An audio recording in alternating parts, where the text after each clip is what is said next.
What draws you to play a platformer? Is it the art style, the story, the speed runs, or the challenge in general? There are so many platformers since the first popularization of the genre, spanning over 4 decades, that it becomes difficult to choose one as the most difficult. However, when I set out to play the most difficult games in existence as a noob, one game that kept coming up in discussions next to huge titles like Elden Ring and Sekiro was Celeste, a 2D platformer with cute pixel art about a woman on a mission to climb a mountain. And let me tell you, this mountain is no joke. By the end of my playthrough, I felt like I had climbed it myself, not to mention the heartwarming story about dealing with mental struggles like anxiety and depression that I really was not expecting. Whether you've played every level multiple times or are afraid to try, I hope my experience will help you learn something. And I know what you're thinking, Sepha, how non-gamer are you really when it comes to platformers? And let me tell you, the only platformer I remember ever playing was Grease, and I distinctly remember having to take a break near the end because I was getting so frustrated,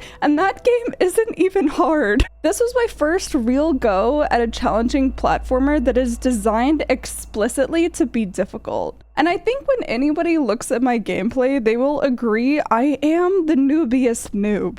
After some debate, I chose to play on keyboard. It might be a hot take, but I think if you're new to platformers like me, this may be better than playing on controller. Your movements are limited to 8 directions instead of infinite, which simplifies the amount of inputs you need to keep track of. The downside, which can also be a good thing depending on who you ask, is that you have to use 2 separate fingers for left and right and a 3rd finger for the up and down keys. On controller, you only use your thumb for movement on the joystick, which may be a positive for some since there's less to coordinate. Regardless, using multiple fingers can confuse you if you're not used to the controls or are a slow learner like me. Throughout my entire playthrough, I had trouble with freezing up, getting confused on what directions I needed to press, and even what hand I needed to use. I'll get into it more later, but I stand by my decision, and I feel like it was still the best option for me. Lastly, this was a blind playthrough. Even if chat tried to help me, it didn't really mean anything because I still had to press the buttons and complete the screen. The puzzles aren't too hard to figure out after a couple tries anyway, so my run was decently backseat proof. And just a disclaimer as always, I will be sounding like I'm speaking negatively about certain aspects of the game. Keep in mind that I don't actually think that these things are bad, but that it was an extra challenge for me and might also be for others of my skill level. There will be some gameplay spoilers for levels, mechanics, and the story at the very end in this video. Hey, like and subscribe. Thank you for watching. Even if one person watches the video, it was worth making. Now on to Celeste.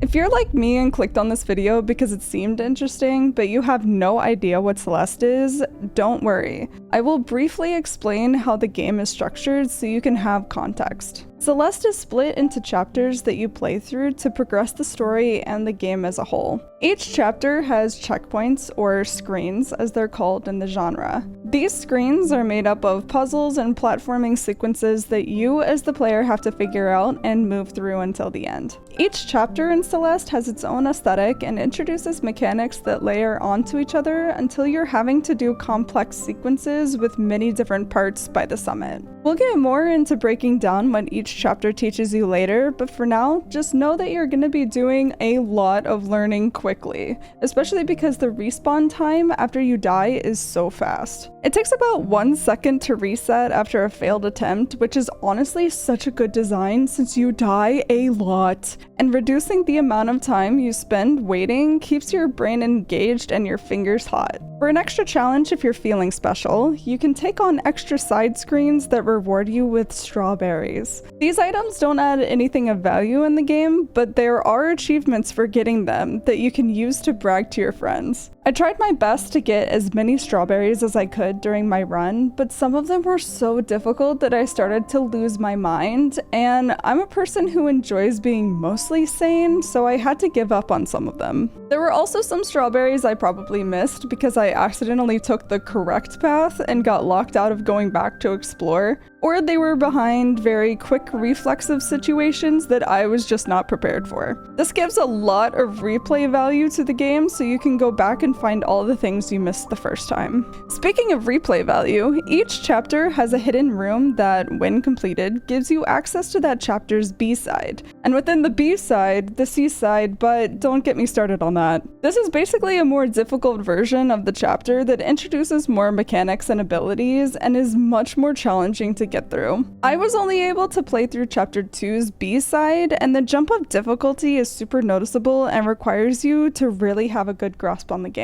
I'm not really going to get into the B-side since I only did the one, and I feel like it's not really relevant for the thesis of this video. As a side note, each chapter shows you a note or a helpful hint at the beginning that either encourages you or gives you advice you're going to need for that level, and I thought they were really cute and a really nice addition. Unlike other difficult games I've experienced, it feels like Celeste isn't here to punish you or be difficult for difficult's sake. It seems like the aim of this game is to encourage you to reach new heights, pun intended, and help you achieve your goals.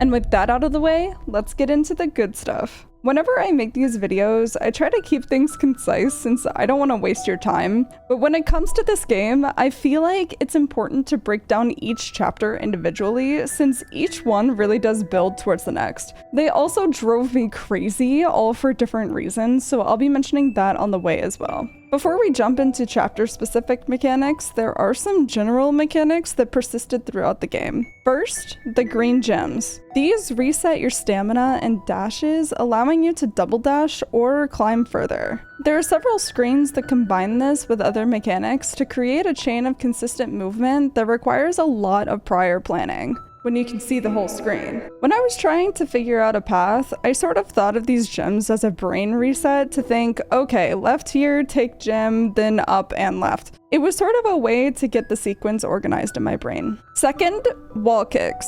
When you have two walls close together, you can jump, alternating directions to save stamina, and move further up when there are no breaks to rest. I struggled with this the entire game, opting to skip it entirely most of the time and find a different way to get up since I didn't understand the timing or how to hop consistently between. It literally wasn't until I was doing chapter 2's B-side, where you have no choice but to use it, did I finally swallow my pride and learn it the hard way. It's not really even that difficult, I just didn't understand that I had to alternate the directional keys while jumping. I had to use it maybe once in the base game, but you won't see me do it often because I just decided I wasn't gonna learn it. Third, there were screens that required you to run into some buttons to unlock a door. Sometimes there would be only one button, sometimes several. They often required the use of multiple mechanics from that chapter to unlock and required a different thought process than just get to the other side. And with that, on to the nitty-gritty.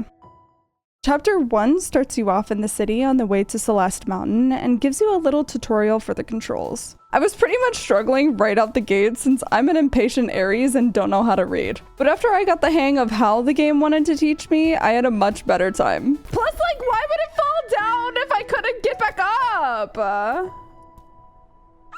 no, you want to tell me? However, I was beginning to see a problem. This game has you move with the arrow keys and jump, dash, and grab with Z, X, and C. I have never, like not even a little bit, experienced any other game with these types of controls. Yes, I could have rebound the keys. Yes, I could have played on controller. But by the time I was at the stage of grief to consider that, I was in too deep. If I changed anything at that point, I would just confuse myself even more. So I pressed on, getting my hands confused, trying to jump with arrow keys or vice versa. No, that's the wrong button. How many levels is it gonna take for me to realize that C is jump and X is dash? I would also forget to lift my fingers off the directional keys or start panicking and end up pressing all of them at once, which always went very well. It wasn't until much later that I started to play with more intention and control. All right, all we have to do is drop down, jump to the right, and then we can jump back to the left, and then we can jump to the right, and then we jump back to the left, okay? Easy. Which brings me to this chapter's mechanic, momentum. Throughout the chapter, there are these platforms that move in a certain direction when you make contact with them. After they launch forward, they slowly move back to their original position before launching forward again. If you jump off these platforms at the right moment, you also get launched in the direction it's going, which allows you to save a dash or progress more smoothly. The only problem is, as a fledgling gamer, I had no idea what the conditions were to make this happen. I just had to jump off and hope I did it right, or keep trying until I just happened to do it. It could be because I was still learning the controls in general, because this concept does come back later and I had an easier time with it. But for a first chapter, I think this is a super complex mechanic to try to get right straight out the gate. Maybe it's here to prep the player for what's to come, like playing a game on a harder difficulty when you're stuck to make the normal version easier. But I don't think I ever really understood how I got through the level even by the end. Most of the screens were passed by blind luck and getting rewarded for randomly pressing buttons, which definitely did not help me in the long run. I found 11 strawberries and had 332 deaths in this chapter.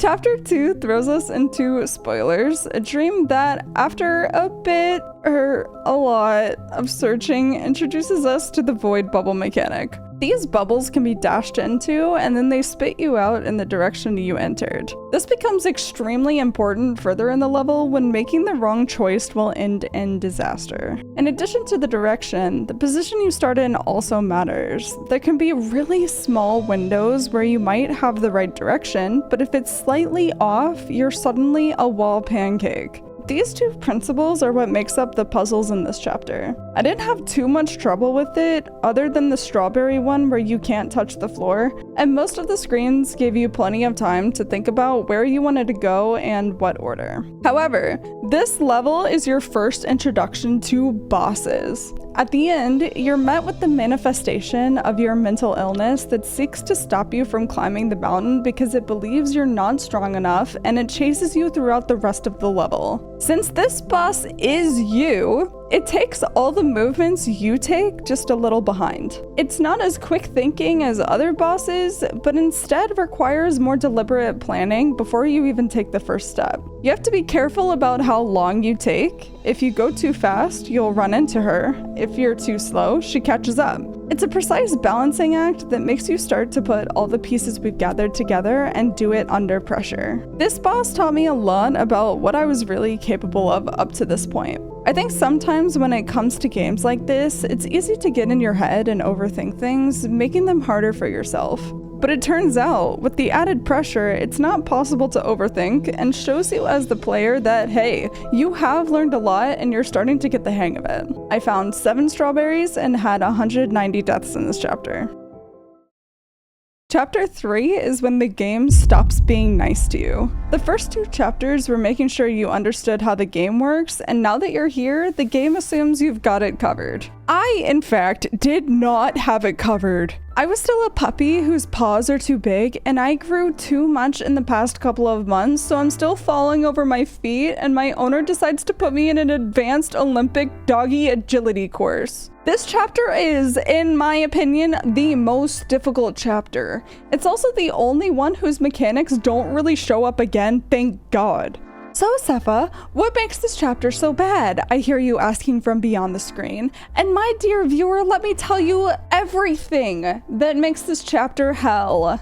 First of all, there are these little void masses that instantly kill you if you touch them. They can stick on walls, floors, and even be moving around in circles or cutting off your path. Oh my god, I can't see 2 balls at once! This makes timing your jumps super important, since if you start at the wrong time, you'll get hit with something down the way. You have to know how long it takes to jump, how long it takes to dash, how long it takes for your brain to send the signal to your fingers to press down the key to go where you want. Otherwise, you're fucked. Second of all, as if that wasn't hard enough, they had to put in these little tentacle worm things that turn into void sludge once you touch them, even if you just barely brush against them when you're on your way to a wall. At first, this wasn't such a problem, but I very quickly realized the error in my ways. You can't go back ever, or you have to very carefully plan your steps. All right, on a scale of 1 to yes, how fucked am I? If the trajectory of one jump is wrong, you're back at spawn. So not only are you dodging these void balls, but you're also locked into wherever you land, and you better hope it's in a good spot. There were several screens that loop back onto each other that would have been quite simple without the tendrils, but my god, the amount of times I died to it is absurd. This level's boss is Mr. Oshiro, who turns into a demon and chases you through the last sequence after our alter ego insulted him. He shoots a laser that you have to dodge, and you can step on his head for a little jump boost. This whole boss encounter is just evil. You have to memorize several screens in a row since it doesn't show you the whole thing, dodge a laser attack and moving void balls, and forces you to commit to your decisions by not allowing you to step in the same spot twice. If the previous levels were teaching me how to play the game, this level taught me how to get good at the game. By comparison, the levels after this were straight cake, and you know what? That is so genius on the devs' part. The choice not to make this game linear in difficulty made the whole playthrough so much more interesting. And it could also just be me. Maybe my brain isn't suited for timing and commitment. So I would love to hear what level you thought was most difficult in the comments below. I found 11 strawberries and had 780 deaths in this chapter.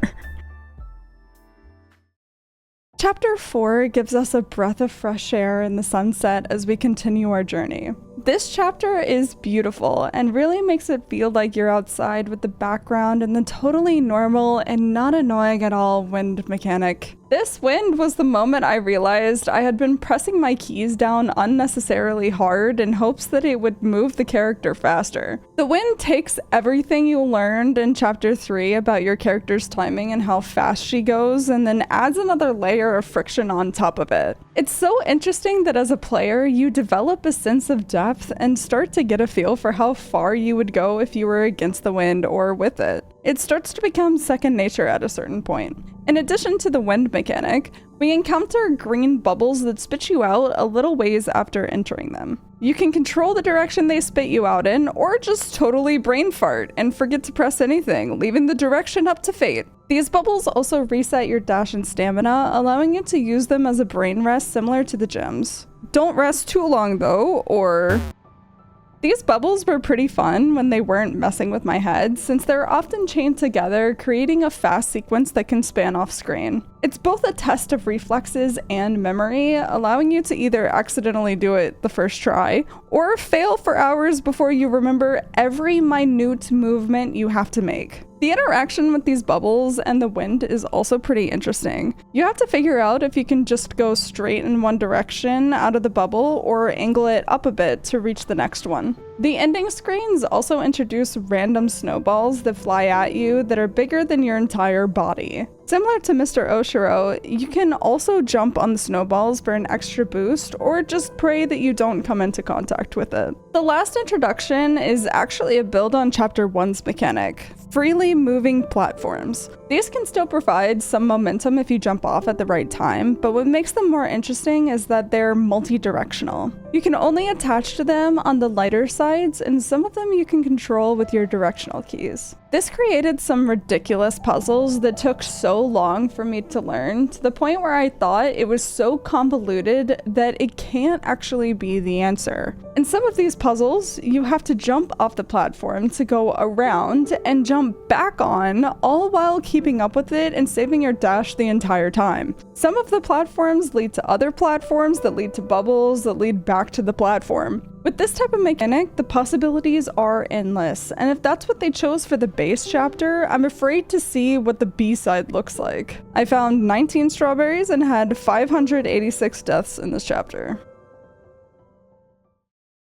Chapter 5 is a dark turn after the sunset into a hidden temple. There are some parts that start out really dark until you light up some torches. They don't do anything else special, but it is nice to be able to interact with the background and to be able to see, of course. The red bubbles in this chapter build on the green bubbles in that they continuously travel in the direction you entered them until you jump out or they hit a wall. This created some really fun discoveries of finding a room and realizing, oh, a bubble can go through here, and then trying to figure out which bubble and how. There were other times that when traveling in a bubble, I probably missed some side rooms since I wasn't able to scout ahead, and I didn't have the reflexes to jump out in time. This is a situation where if I was really dedicated, I would play through the entire chapter again just to investigate. There were probably some good strawberries in there. And lo and behold, the momentum mechanics are back. This time in the form of platforms that move on a track similar to chapter 1, but only move when you dash. This made so much more sense in my brain since I could make it go at my own pace or plan ahead for what I wanted to do.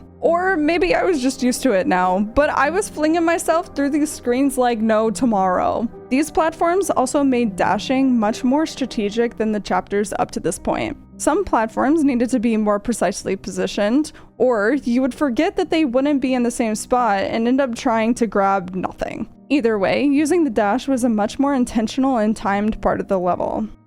Around halfway through, your character finds a mirror that sucks you into a vortex, forcing you to play as what I've been told is called a seeker, and shows you what these creatures do and the laws they abide by. Dash through red walls to break them and bounce off white walls. Otherwise, they have the same abilities as the player. This is the most surprising and the most genius tutorial in a game I have ever seen. It comes to you randomly in the middle of the chapter, in the middle of the whole game, and shows you everything you need to know by making you become the enemy. No crow needed. It was such an interesting storytelling device, and although I think we could have figured out their logic eventually without this tutorial, I'm so glad they put it in anyway because it was just so cool. Anyway, after that, these seekers show up throughout the rest of the level, constantly chasing you, and even though I know what they can and can't do, it doesn't make it any less frustrating to try and control them. They get stuck on things or drift the wrong way, making your position relative to the creature and the thing you want to do that much more important to track.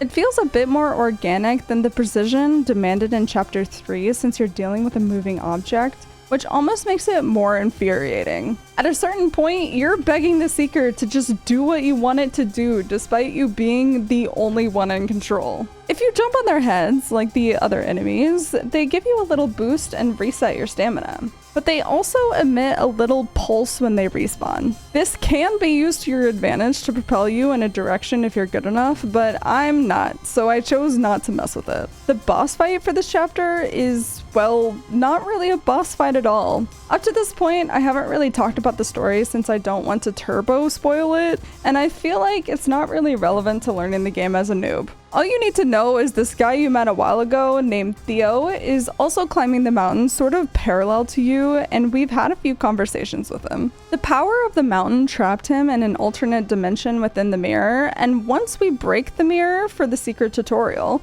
we meet him again trapped in a crystal later in the level. Determined to get him out of his situation and not leave him behind, we carry him throughout the rest, throwing him onto platforms and dodging other seekers on the way. There are some interesting interactions with Theo and the crystal, like being able to throw him further by jumping or throwing him to hit a button. If either of you fall or get hit, you both respawn and have to restart. Something interesting happened around this time. I felt like I wasn't just doing this for myself anymore. Another whole person needed me, and that fueled me with even more determination than before. No, I will not leave Theo behind, and no, I will not let either of us die, other than the times we do. It was honestly pretty fun, and looking at it now, it was a super unique end sequence for this level. I found 10 strawberries and had 286 deaths on this chapter.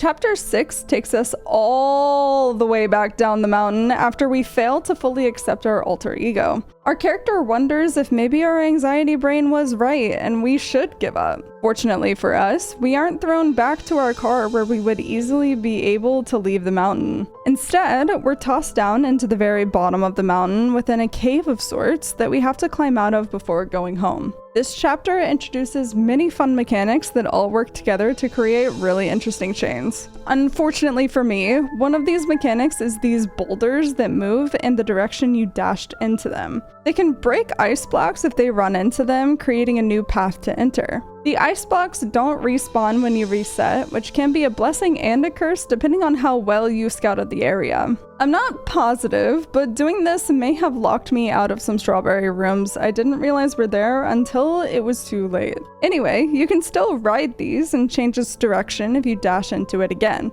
After they hit a wall, they slowly return to their original position. Next is the feather. When you enter it, you become a ball of light that can fly in any direction. The turn radius on this thing is horrible, so I had to be really careful when in this state. It's sort of like trying to drive really fast in games and not having a brake to drift. When you exit the feather state, your stamina and dash is reset. There are also these bouncy spheres that bounce you off in the direction you came into contact with them. This also resets your dash, which allows you to move forward across some canyons.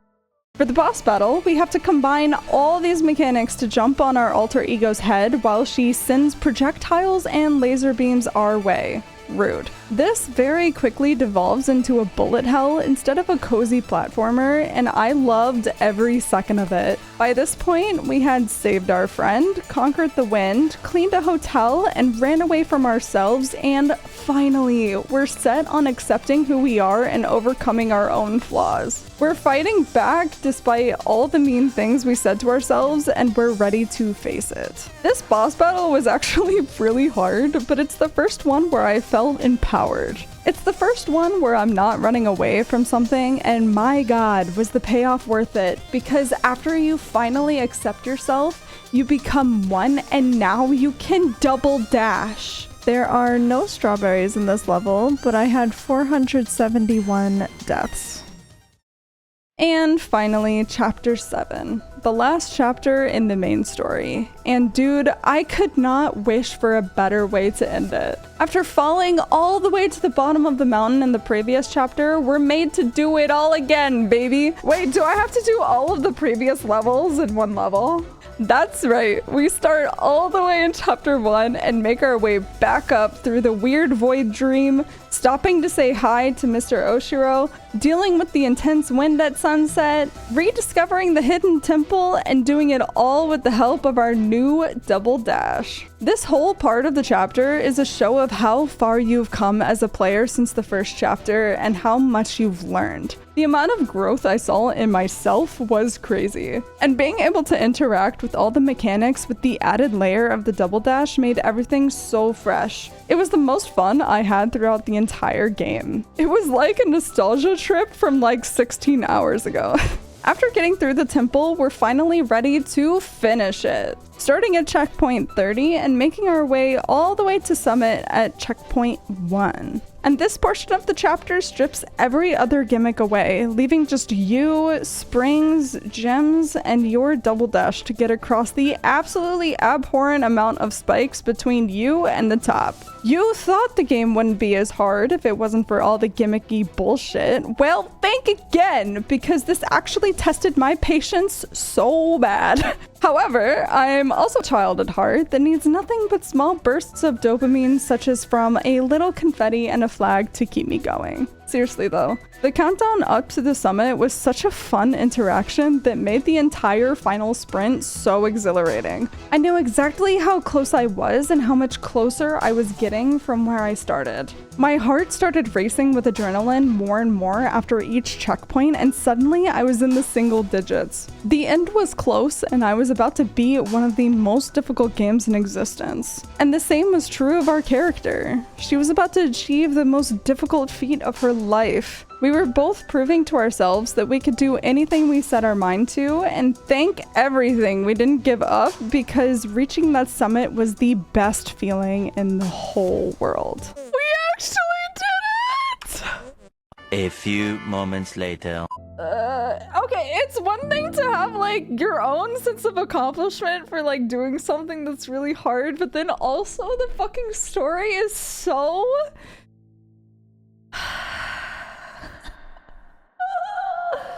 After this chapter, I had a grand total of 71 strawberries and 3,733 deaths throughout my entire playthrough.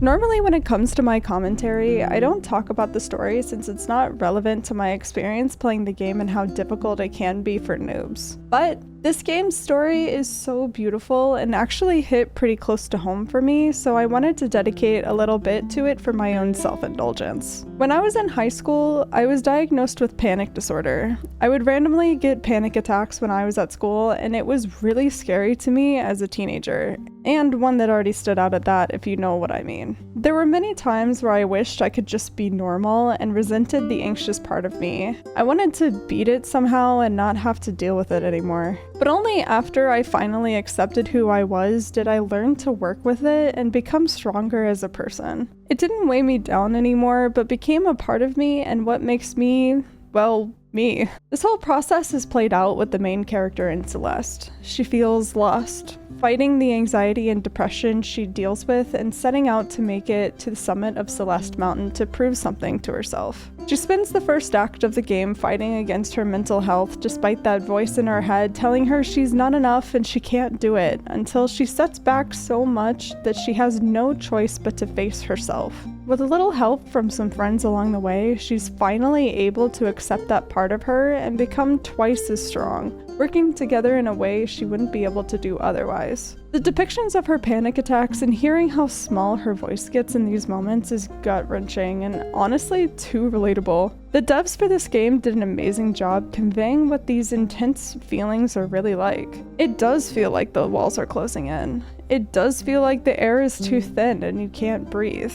And sometimes you do start to think the voice is right and you'll never be good enough, and you wonder why this is happening to you and you wish it would all just go away. Setting goals or checkpoints to celebrate progress reminds you that you can do anything you set your mind to, regardless of any hardships you may face. Every day is a feat that proves you can keep going. And eventually, after the 99 little goals, you'll finally make it to the top of Celeste Mountain. Having mental health struggles is something that doesn't go away easily, but accepting them as part of you is the first step to becoming the strongest version of yourself.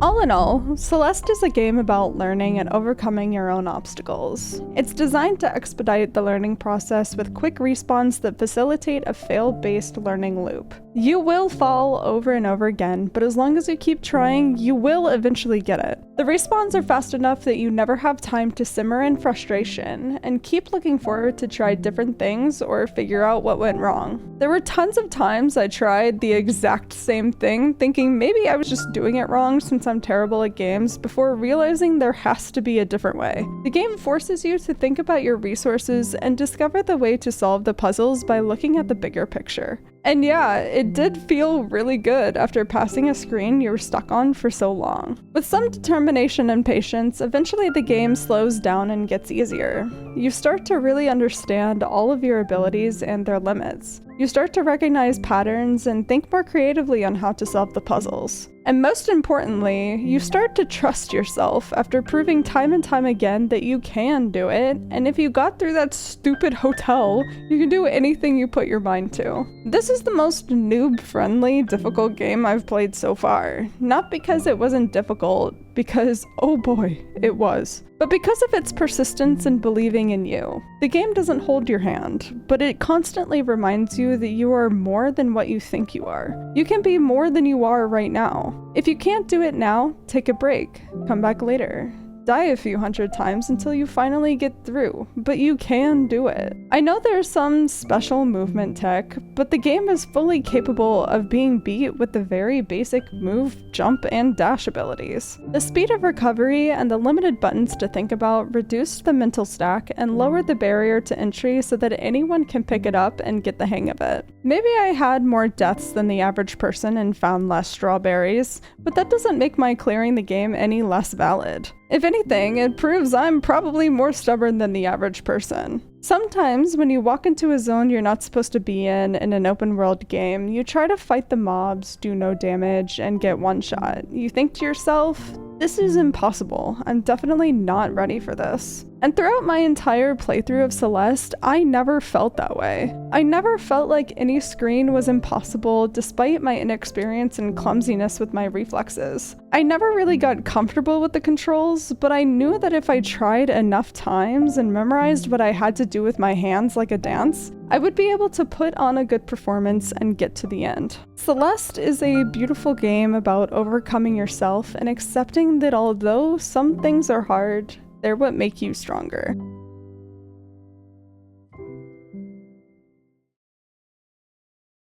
Alright, that's the video. Thank you for watching and I hope you enjoyed. Remember to like and subscribe. I stream live on Twitch and YouTube Wednesday through Saturday at 2 p.m. EST. All updates, in case I have to cancel because I'm sick, which happens more often than I would like to admit, they all get announced on Discord. I have separate pingable roles for when I post shorts, go live, or post long form content. You can also see all of my past playthroughs on my VOD channel. That's also the channel that I go live on. And that's all, so I'll see you in the next video. Bye!